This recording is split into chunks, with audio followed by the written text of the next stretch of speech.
What's up, everybody? Thralls Metal here once again. I'm Necrotic. I'm Jammin. And we have yet another album review for you for the week of the 27th. Some appropriately dark and kind of ugly and gross stuff. You know, it's spooky season. We're like, unfortunately, at the end of it. But we have plenty more to go over here. So today we are going to go over the latest offering from Gravesend, Gowans Death Stomp. This again also comes out on the 27th of October on 20 Buck Spin Records, which has been getting a lot of my money here lately. Yeah, I'm wearing some of it too. This band formed in 2020 in New York City. This is their second album overall. I actually reviewed Methods of Human Disposal when it dropped. I was very drawn in by that amazing album cover.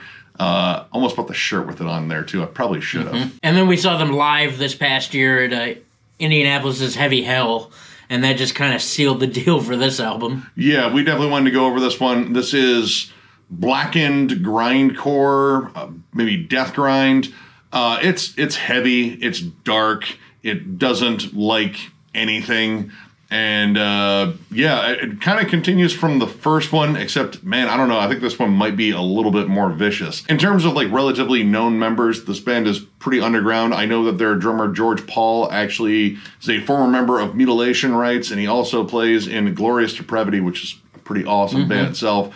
But those two bands aren't even remotely close to this. This is violent, dark.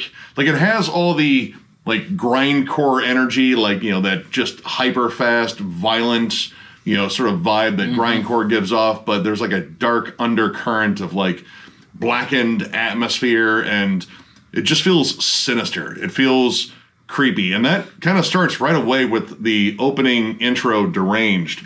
There are flies. Bees. There are lots of them.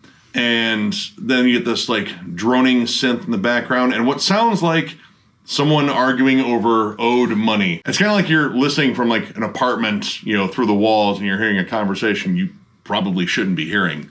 Yeah, like the arguing parties left their door open, and you can hear it down the hallway, and you're not like real sure what's going on, but every now and again the voices become elated, and you're like, oh shit. Yeah, you got 911 already dialed in your phone. It's like, do I?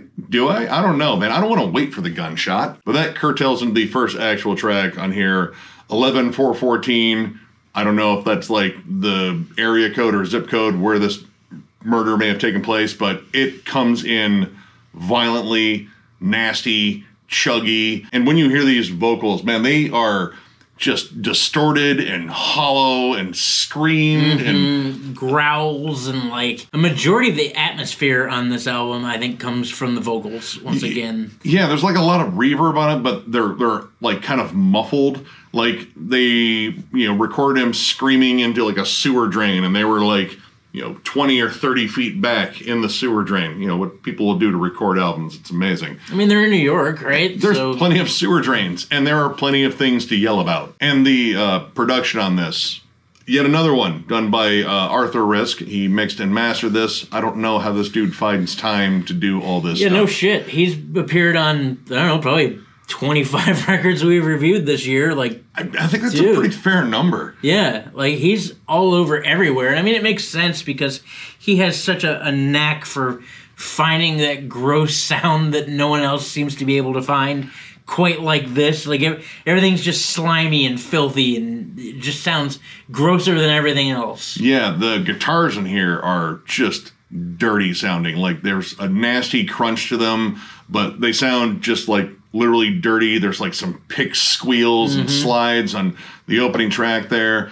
And man, I remembered this band definitely having like some hardcore influence, but man, hardcore is really prevalent on here, especially in terms of like breakdowns. When they hit like grooves, they are generally backed by just pummeling, vicious, like fight-starting riffs. Like they're simple, they're primal, they ooga and they booga, and they also want your wallet. Songs like the title track, Streets of Destitution, Third Rail, Lupara Bianca, all those have just knuckle-dragging fucking flat out brutal breakdowns, but they're not always peppered in where the breakdown would normally be either. Like sometimes they appear in the middle of a song. They like to do this thing where it's not necessarily grind, but it's like hardcore / brutal death riff done at grindcore speed.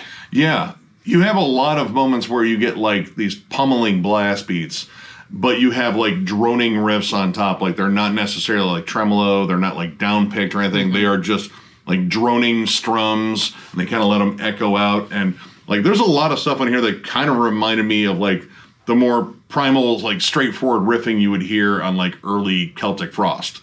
Like it's just straightforward, ugly riff with like the nastiest tone you could actually find at the time, and that is like a good chunk of this. And primal and simple, just ugly music works so well with grind. Like songs like Even a Worm Will Turn or Mort Safe, Resurrection Men. These songs are just flat out primal. The riffing is just gross. Like there isn't anything remotely technical about it. It is just the most savage thing you could play at the moment. And then finding a way to curtail into other extreme elements on here, because I don't really remember this band having like a tremendous amount of death metal elements, but man, we definitely picked up a lot. Like the breakdown in Vermin Victory.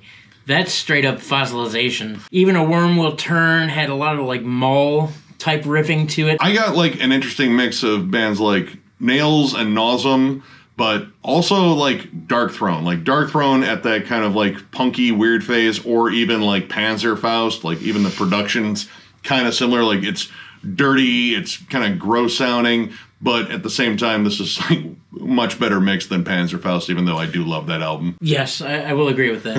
The mix on Panzerfaust is meh.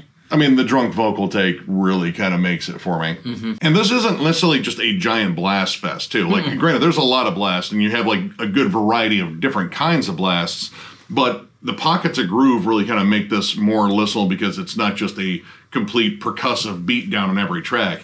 They do have a lot of beat downs. In fact, the Death Stomp, I think, in the album title might be referring to the number of death stomps in terms of, like, the drum patterns, because almost every song on here, or at least most of them, has that kind of like single kick, like the drummer just hits everything at the same time, super hard. Like it's the ultimate ooga booga rhythm. Like you just hit everything at the same time really hard and play a droning, ugly riff behind it, and ooga booga achieved. And then you get some two-step moments too, like in Streets of Destitution and in Make One's Bones. Like they just find ways to pepper in little variances between going fast and slow.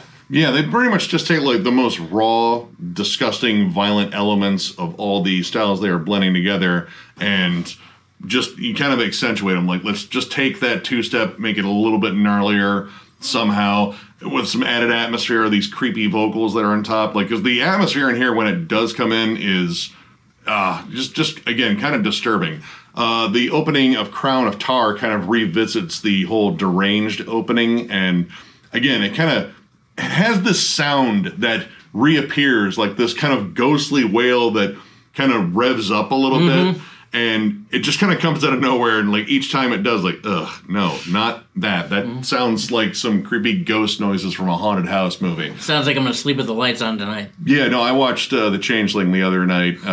It's a really good movie, but the ghostly whispers that are all throughout that movie, like, yeah, no, I feel like I heard them here. But that song I kind of like because it breaks up a little bit of this like constant wall of just ferocity and anger and darkness. It leads in with an isolated bass and kind of slowly builds up a little bit before inevitably just going after your throat and ripping it out. There's a little bit more blackened strumming to the riffs, and blackened, I think, is like mostly kind of coming from the vocals here. It's kind of a blackened, kind of growl almost. I mean, you get some tremolo riffs, I think, that would allude to that too. Like there's a couple songs that are notably darker and colder. Festering in Squalor is one.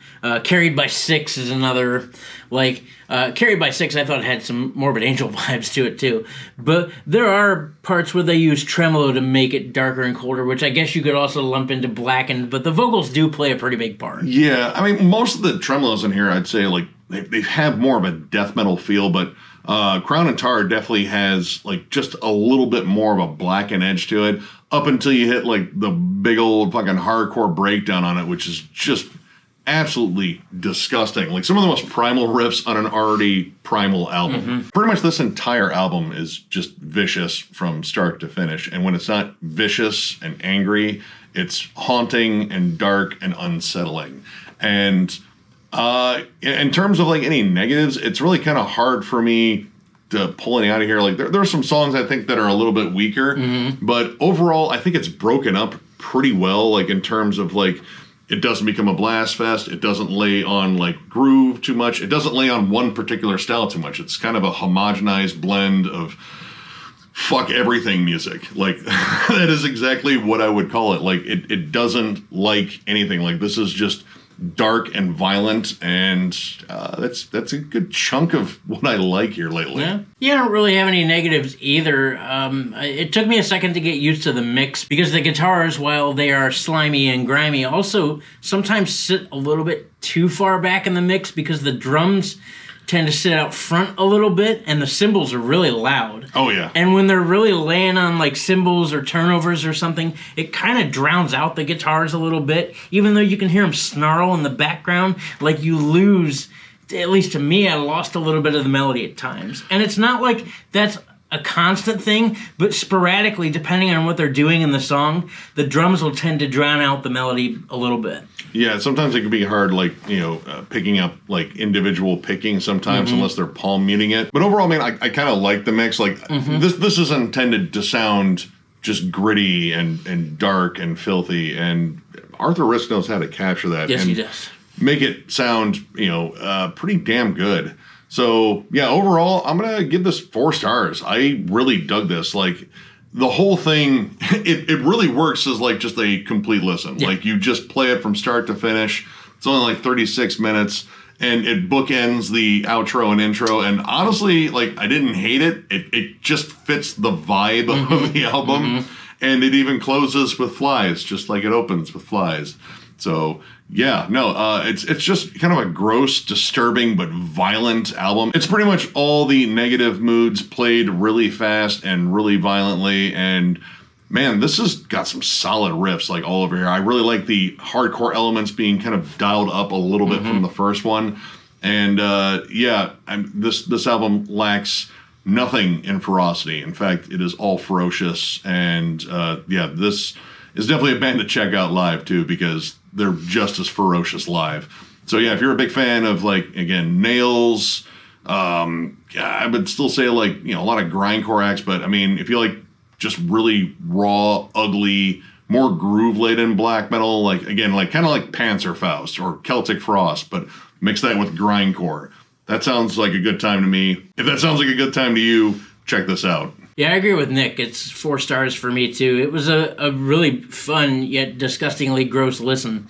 Much like Nick said, there are no happy feelings or emotions whatsoever at any time. From the moment when you get attacked by bees and a creepy person yelling at you, it's off to the races.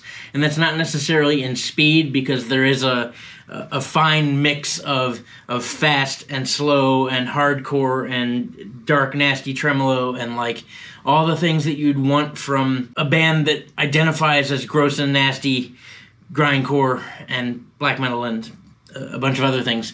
I like all the caveman stomp moments. It is really simplistic, but at the heart of things, when you talk about hardcore bands or even some grindcore bands, like, there's not a lot to the riffs. It's just in your face pummeling, a beat down, getting kicked over in an alley somewhere. Yeah, this is about as subtle as, like, a brick to the face. Yep, a brick to the face, and then someone takes your wallet. That's pretty much where we're at. Give this album your wallet. That's where we're at. Give me your wallet. Do it. Yeah. Do it. Give me your wallet. Give me your wallet. You want to get hit by a brick? No, I don't think you do. No, I had a good time. All the songs are very entertaining, and I like how they all slide between styles. Like, all of them seem to go from grind to hardcore to blasts to tremolo riffs to hardcore beatdowns, and it's all done very quickly.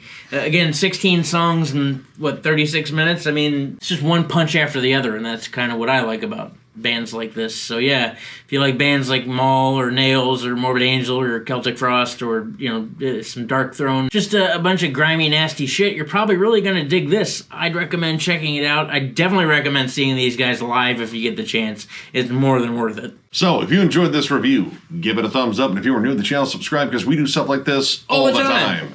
We are also on Patreon. If you'd like to help us out there, there's a link down below to thrallsmetal.com. Our Patreon link is there. It is also on our channel. But thrallsmetal.com also features our store. We have new shirts. We have old shirts at a discounted price. We even have hats now. So if you're looking for some Thrall stuff, that is exactly where to find it. And by the way, last but not least, thank you. Thank you to all of you who continue to show up and like and comment and bother us on Instagram and Facebook. And I mean, we love it. It's been really cool. It makes Thralls of Metal not just two jackasses talking to you about metal, but it makes it more like a family. And we appreciate you guys for joining the Thralls of Metal family and continuing to talk to us for whatever reason. I don't understand it personally. I may never understand it because I know us. Yeah, we're like the weird cousins that occasionally get invited to like family functions and reunions, and then once we're there, they are reminded as to why we're not invited very often. And this is why we sit at the tables in the back. Kids table. Yep. We never grew up. Nope. But either way, thank you guys. You all rule, and we will catch you later.